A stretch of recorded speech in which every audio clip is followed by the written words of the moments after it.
Okay, everybody, it has been a long, long time since we finished off season one of my Game Changer podcast.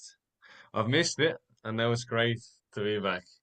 This is episode one of season two, so why not start off with another top class guest, as we always do? And yeah, that's sort of it for me because people usually don't like hearing from me, so that's why the whole point of having a guest on because they're tired of listening to me. But I'm gonna I'm gonna Mhm, send this over to you and just introduce yourself, who you are, number one, mhm. uh, what you do. I mean, that can even include and everything that you're doing, and then why. I always ask people why. What's their why?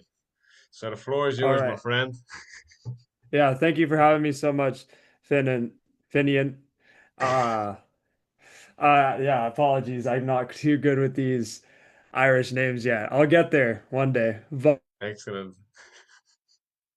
But I'm William Chong, and I am a developmental and grassroots coach for Atletico Kingston in Kingston, Ontario.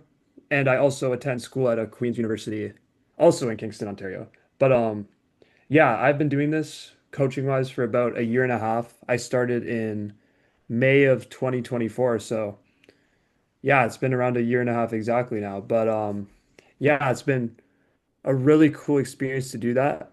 As for my why, I'd say initially it started as what most people do jobs for, where it's I just needed some extra money. But I realized more and more as I did it that like obviously initially as many coaches start, you start kind of as more of the pylon coach, just watching, being like, oh, like I don't really know what to do.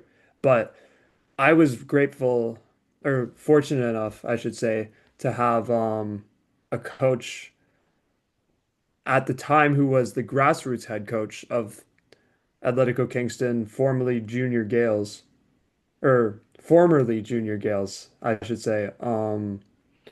But he basically brought me in, and there was a lot of times, if I'm being completely transparent, my first year where I didn't really meet expectations. I was late. I would call in last minutes, and that was obviously not a very good look for the club or for myself. But throughout that, um, my they stuck with me and they were patient because I think they realized that I do really care about this stuff. But there was obviously in my personal life there's a lot mentally going on with that. But as things progressed, as I got more into it, winter, I did fall sessions, I did winter, I did spring. And I think spring is where it really started to click, where it's like, I really want to do more with this. And that's where it's like, I started showing up 30 minutes ahead of time, even though they were always like, oh, show up 15. I showed up 45 most of the time because I was like, not only do I want to set that good impression, I feel like I realized about myself is that I'm someone who takes a little bit to get into that environment. So if I show up a long period ahead of time, it's like by the time the session starts, like I'm fully ingrained with the environment. Like it's kind of like being one with your session in a way almost. But sorry, this is a really long why. But No, no, keep going. um so during and then that whole time I'd been doing grassroots, so it's essentially just like for lack of a better word, sometimes I call it like babysitting with soccer balls because a lot of the times it's essentially what you're doing. Not to discredit any of the players, but realistically, a lot of what you're teaching them is more just like learning to kick it without crying when you miss the goal.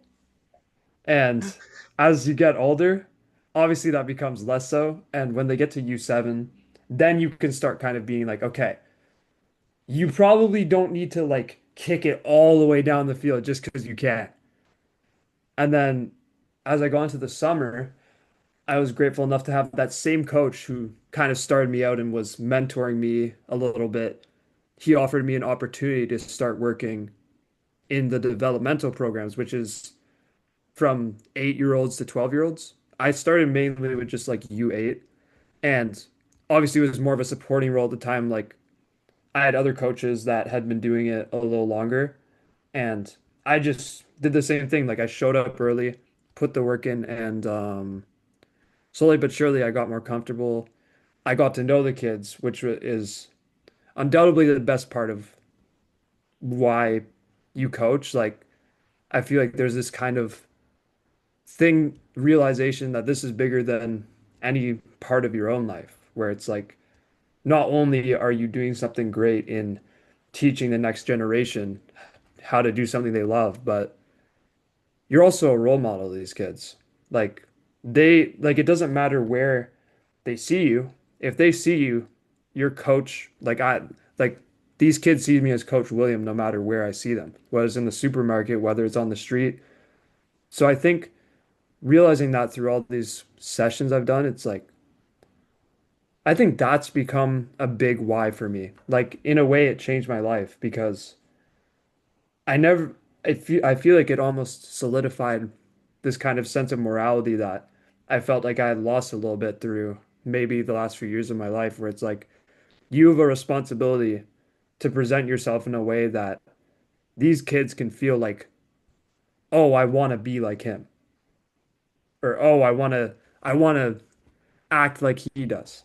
Like I want to say that the person I'm presenting myself as is one that these kids can look at and be like, I want to emulate that kind of behavior because it's like obviously the coaching is the first thing. Like I'd love them to go to Barcelona one day. And maybe it's the pipeline where I get to Barcelona and that's like, oh, I used to coach you 12 years ago. But the more direct, the more direct route and the more available route is just every day that I coach these kids, just ask myself, did they enjoy it for one? And do I feel like I'm giving them kind of the cornerstones to be good people in the future? Not to say that they're not good kids, but to be good people when they grow up. I think that's a part of coaching that's unfortunately overlooked sometimes. To understand that just because you leave the field doesn't mean that your job ends. And I think coaching is really one of those jobs. Wow. No, honestly, it's Hmm. like I don't care if you give me two answers or if you give me thousand word answers. Like obviously, Yeah. the more I get to understand is like it's brilliant.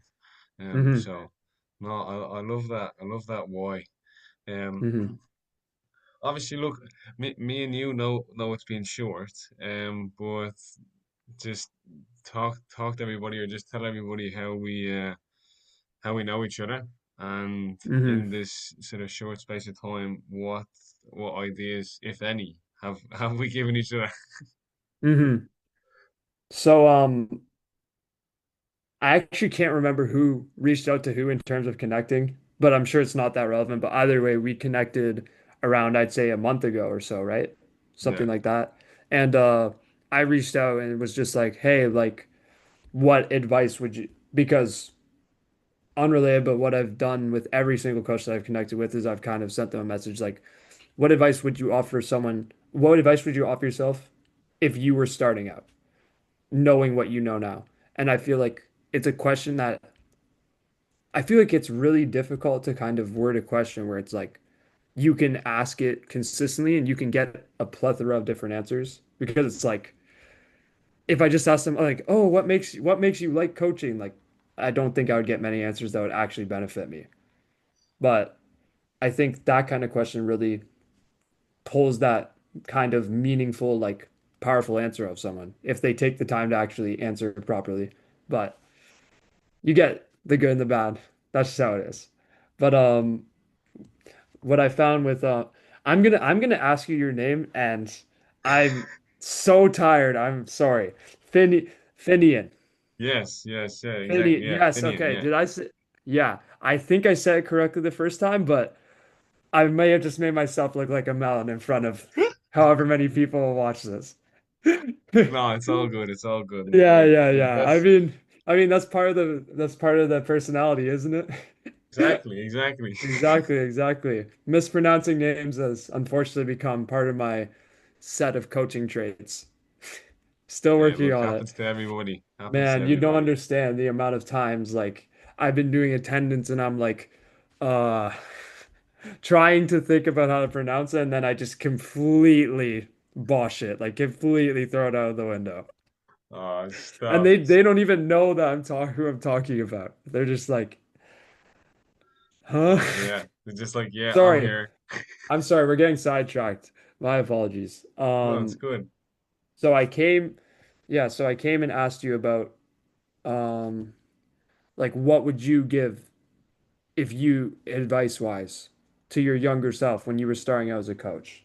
And I remember that I remember that you were more like, hey, like it's really about getting your name out there and it's really about just as simple as posting on LinkedIn and as simple as like make posts about things you like and just start out with that because it's not like it has to be a job interview every time you post something. Like you can just do something just because we coach because we love the game. Yeah. And I think it's easy to forget that, especially when networking. But it's really like I just said, it's really easy to sit there and just be like, oh man, this feels like so dreary, so processy. But when you take that step back, it's kind of like you said, when you take a step back, you remember why you do it. And then it's like it reignites the fire for you. So I think that was fantastic advice that you gave me. And after that, obviously, I made a post like my first one, and I was really happy with it because like it came out well, and the way I when I was rewording, I was like, I feel like I really did a really good job. So it was like it was nice, and it also reached like a lot of people comparative to like my profile before. Like it reached about like 600 people. So that was pretty cool. And I'm just starting out, so we take those. That's what I like But to see. exactly. And then you reached 10,000 LinkedIn connections or followers, one of the two, but congratulations again for that. But then obviously I reached out to you again and kind of gave you some kind words because like you were genuinely a big help in kind of navigating my start of like the LinkedIn part of coaching because obviously that can be very important with this. But yeah, and then obviously now we're here because you set up this podcast. So yeah, Brilliant. Absolutely really brilliant. interesting actual answer to your question. The No, rest of it it's was good. filler. It's good. No, look, Uh-huh. I love hearing everybody. Everybody's got a story to Mhm. tell. So I love, and Exactly. like I said, I appreciate um any kind words. Hmm. I mean, it means really means a lot. Um, Of course. well, look, I can see the guy on your wall, and you've obviously spoken to me about your dreams, and you've mentioned Barcelona, and I know that's like Hmm. that's up Yeah, there. you can see him. You can see him. Yeah, can see He's right Messi. there. He watches over me when I sleep and when I wake up. It's awesome. Talk to me. Obviously, like that's your goal to get to Hmm. Barcelona. But the one thing I always love, right? Obviously, the team I support is Chelsea Football Club. Now, Chelsea Football Club are in England. I live in Ireland, Hmm.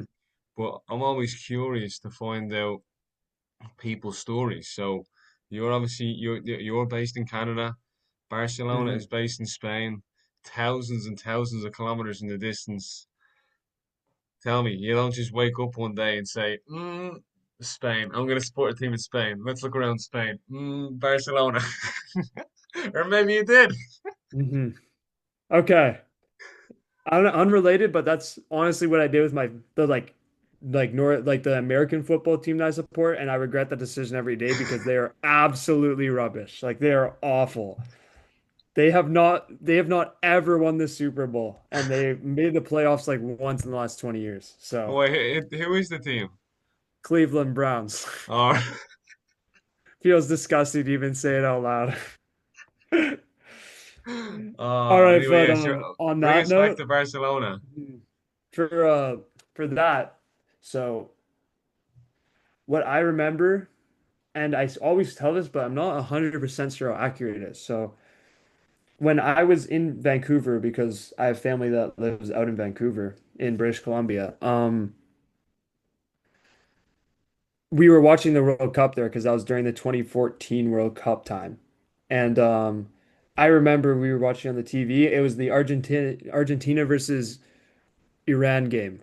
And it was the game where in the 90th minute Messi cut inside and scored that curling top corner goal. It was like the 94th minute or something crazy. I don't know if you remember that game or that goal. No, I'm not 100% of it, but it Hmm. sounds like a typical Messi Yeah. finish. Hmm.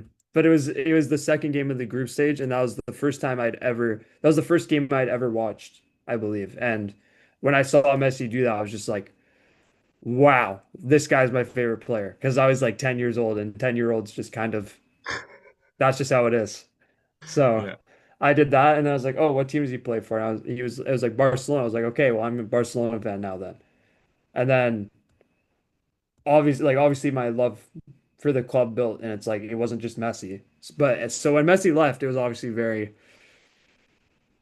I wasn't very happy, but Yeah, I along obviously with still stayed with Barcelona.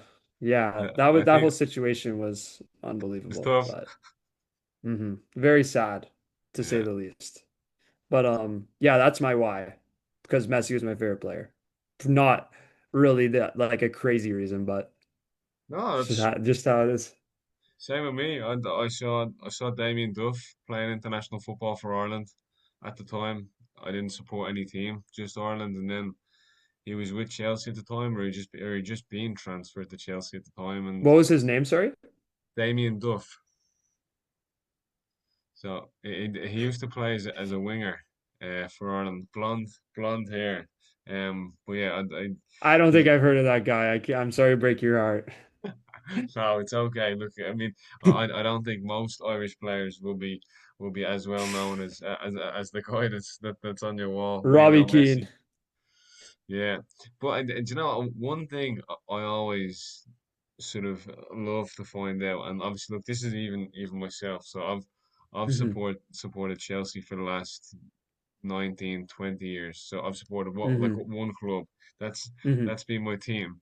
But what's your take on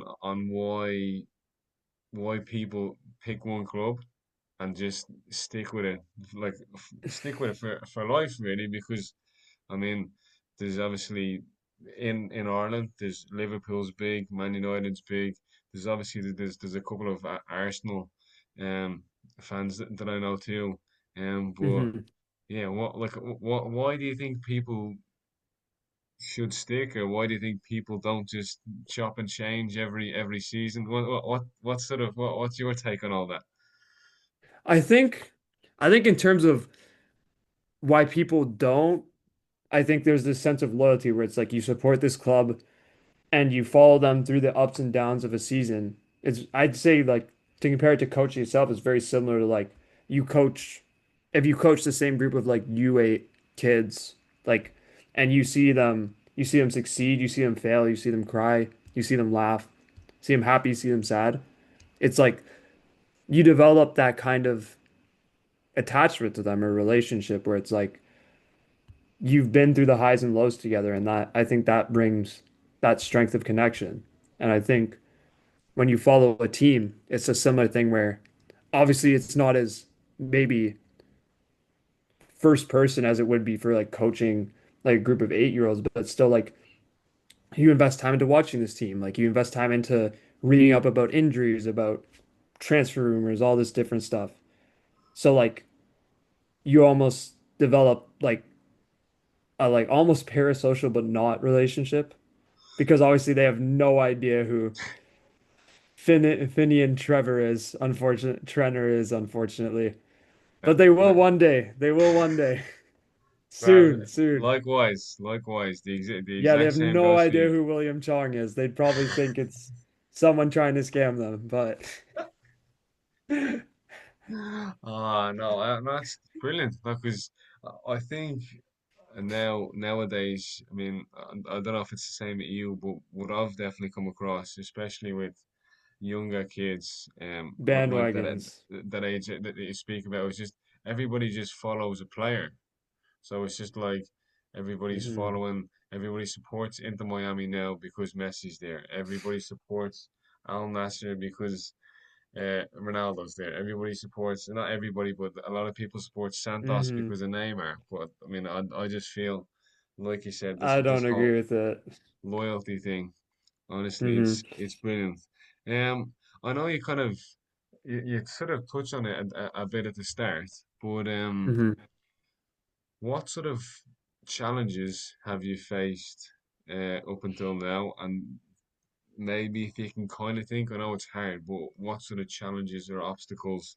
Not like these could be good challenges that have maybe helped you Hmm. develop you to the person you are now, and in also then in the future. So in the past, and then also in the future, if you can think. I mean, it can be anything. It can be a challenge. Can be like I want to Hmm. apply for this course. I want to get onto another coaching thing. Like past experiences that challenge me and things that like future challenges I want to take on, sort of thing. Yeah, brilliant. Yeah, that's it. Okay. So I'll do future ones first because I think it'll be more straightforward. But for future, I'd like in the short term, I'd like to get my grassroots diploma, which is like the first diploma that I can get, and then afterwards see if I can move into getting my CONCAF C license, which I think is a little more selective, but I'm confident that if I put the work in, I have the ability to do so. It's more just about the commitment part where it's like you have to be disciplined and understand that it's like, oh, like I could just not do this, like it's not required, but it's what I want to do. And the only person you're laying down is yourself, sort of thing.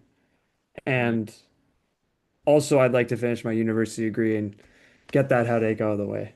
But yeah, I got at least 2 more years. But in in 5 days time I have a very important exam, so obviously need to be very focused this week for that. But let's go. You'll mhm. you'll smash it. I know you will. You'll Oh smash it. man, 120 multiple choice questions. You have me a laugh. Hey, But look, I believe and in for you. the long That's the term, main thing. for the long term, I'd love to reach sort of that professional level of coaching, whether it be an academy position, whether it dare I dream for the head coach at like one of the big teams. But either way, it I'm kind of adopting this mentality that I've done so for my schooling where it's like I'm in a spot where I need certain marks to get into the program that I want to graduate with. And my mentality is just kind of work as hard as you can and then it's up to God at that point. Yeah, Because brilliant. there's a certain level where it's like you can work as hard as you want, but you can't expect it to happen just because you worked your socks off. You have to understand that life happens in a certain way, and sometimes it's not going to work out. It's about how you adapt from what happens. Brilliant. Brilliant. Brilliant. And Mhm. do you want to speak about stuff in the past, or is Yeah, that of is that course. already I'd covered? love to. Yeah, yeah, Yeah. no, I'd love to. On you. Um, in the past, it's been to kind of rewind a bit in 2023. I was very much one of those people that like makes excuses for themselves or like is scared to try because they don't want to like I don't want to see myself fail when I'm trying sort of thing. Like I was always kind of told by people around me that I had like natural intelligence and stuff and I didn't really try that hard at school because I was like and because I would still get good marks, but then when I get to university, it's like I was still getting decent marks, but it's like downward trend, obviously, because it's not as simple as like, oh, the teacher's still kind of holding your hand. And I just kept not trying because I was scared of like, what if I try now and I find out like I'm not as gifted as I thought I was. But the true intelligence that you learn is from when you can fail and get up again. But I think a lot happened in 2023 and like in my personal life it was a really difficult year and then it kind of like seeped over into 2024. Hence why like I'm really grateful to the club because I would say with confidence that if I was in the position of someone hiring someone and the my old self was that person who was employed, like I would probably not give them very much time because I was a very poor performer back then. But yeah, I had a lot of kind of self-doubt, self-confidence, lacking in self-confidence, like self-discipline issues, which caused a lot of that, where it's like I'm going to bed at a poor time, waking up at a poor time, not really getting my work done, not really, like I said, like the moral kind of obligation that I feel for these kids and for these sessions to be go well because parents have paid loads of money for them, right? I didn't feel that back then. I didn't have that kind of more mature to, in a way, view of like looking at my job and my life because now I feel more complete by being like people have paid money, people that they've worked hard for to come have their kids be coached by me. And that's not something I should take lightly or for granted because that's both an incredible, beautiful thing that of human society that like you can get paid to almost like give children like joy. Like that's an incredible thing. And I think honestly coaching saved my life in a way because I was headed down a path of like I don't know where I would have ended up. And I had no real direction where I was going before things started going in this direction of coaching for me. So, yeah, I would say that's a challenge I faced that really has shaped who I am because I had a lot of these personal life issues, like mental issues, where it's like I'm like making excuses for myself, not really taking the time to work on myself or be honest, hold myself accountable for when I mess up. But now I can say, like, I can sit here and be like, yeah, no, I think I've made a lot of great steps. I don't know if that Love really that. answers your question, No, it but does. It does. It does. Look, that's that is honestly really, really powerful to listen to. hmm Really inspiring too, because sometimes the easy choice is to go down the wrong path, and then hmm sort of the one thing I like to kind of live by is like easy choices, hard life, hard choices, easy life, and it's just hmm like if you it can be hard to obviously have that bit of self-reflection and say, hmm look, well, I'm showing up, whether you're showing up on time or whether you're showing up 10 minutes late or whether you're showing up more than that, to then like to go to the complete opposite, showing up there hmm 30, 40, 45 minutes early to be ready, be prepared, be in the environment, show people you're keen is powerful. Honestly, it's absolutely brilliant. So I can definitely see Thank you. why. Thank you. No, no, honestly, man, I can see why people would love to hear this because I think, hmm like I said, if you go down an easy path, it doesn't always mean an easy life. Sometimes hmm it can be a little bit of a quick fix, but hmm I wouldn't say it always is. Look, it's been absolutely top class, and hmm I'm gonna leave you with this final question, and it's up to you. hmm What you think? Now it's a little bit hard because some of it's like some things can't be done in a week, some things can be done in a week, but this is hmm a question that I picked up from a really good friend of mine. His name is Jack Sweeney Leahy. So Jack Sweeney Leahy gets a mention in all these podcast episodes. But the question is, what will you work on this week to improve your career goals and your life? I'd say, well, first off, the obvious one is like making sure that I do well on this exam in terms of the literal sense, where it's like, obviously, I need to just get good grades to make sure that I have that kind of peace of mind of knowing like I'm in a good place, even if coaching doesn't work out. Because I think what I've realized about myself is like I'm someone who, if I have to kind of squeeze my like brain to be like, if you don't do well with this, like you will be in a very bad spot. Like I think I've realized that's when like I really kind of crumble. And it's gone easier, but it's still like I don't think anybody performs better when they're under excruciating amounts of pressure. I don't think that's possible because the human brain is just not in the right clear state of mind. I don't think it's possible. But so that would be the literal sense. In terms of the kind of more spiritual sense, I think keep reaching out to coaches on LinkedIn, keep kind of picking away from what they tell me, what I can actually work on. Like, for example, yesterday, um, someone gave me the really good advice of like when you have like, and this is something I would apply more so when I have kind of more control over a session, just giving kids balls to just play around with all the time. Because as much as it's like maybe you don't want them kicking the balls around, like the reality is they're kids and the most that they can learn is from playing.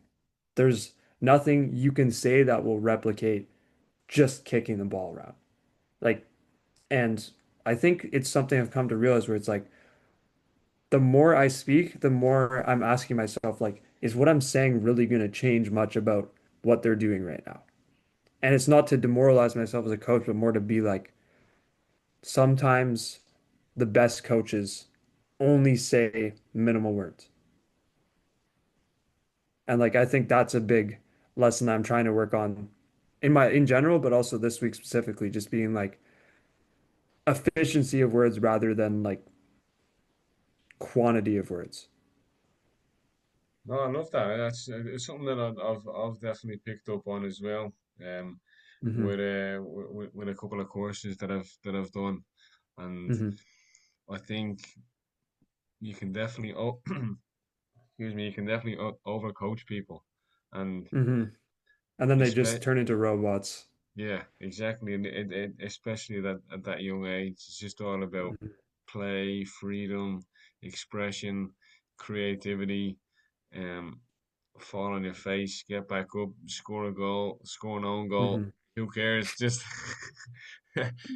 Yeah. it's the way it I is. see too many of I saw too many of those today, mate. You can't be talking about own goals. I still feel Excellent. bad about writing the 10 next to one of the teams and then the other team still at zero. I was like, oh man. Like there was absolute blowouts today at times. I was like, oh my Um, gosh. well, It's look, hard not to feel for them. I just want to say an absolutely Mhm. massive thank you for the last 30 odd minutes of your time. Of course. It's been brilliant. Look, Hmm. I say to people all the time. I always learn from these conversations. I always take so much away because Hmm. everybody's got a different path. Everybody's got a different journey. And look, I'm a massive believer that we're sent these people we were supposed to meet. We were destined to meet. And Hmm.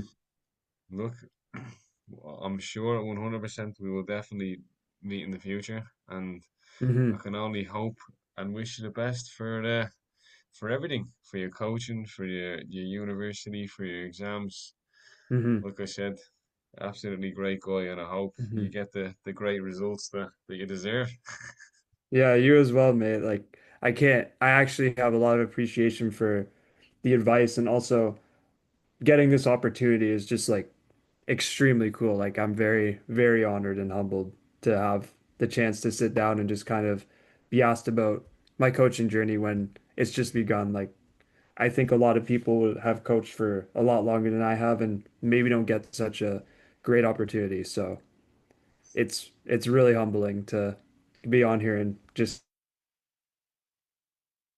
get the chance to answer these kind of questions. Well, no problem. Well, look, I will let you go off and enjoy the rest of your evening, and I'll Hmm. let you know when this is up. Yeah, you And as well. to everybody Yeah, of watching, course.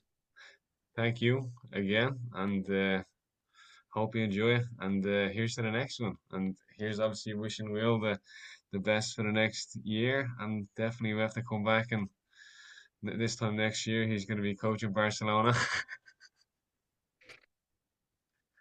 Maybe like Barcelona on FIFA. Not yet, not yet. I gotta stay humble.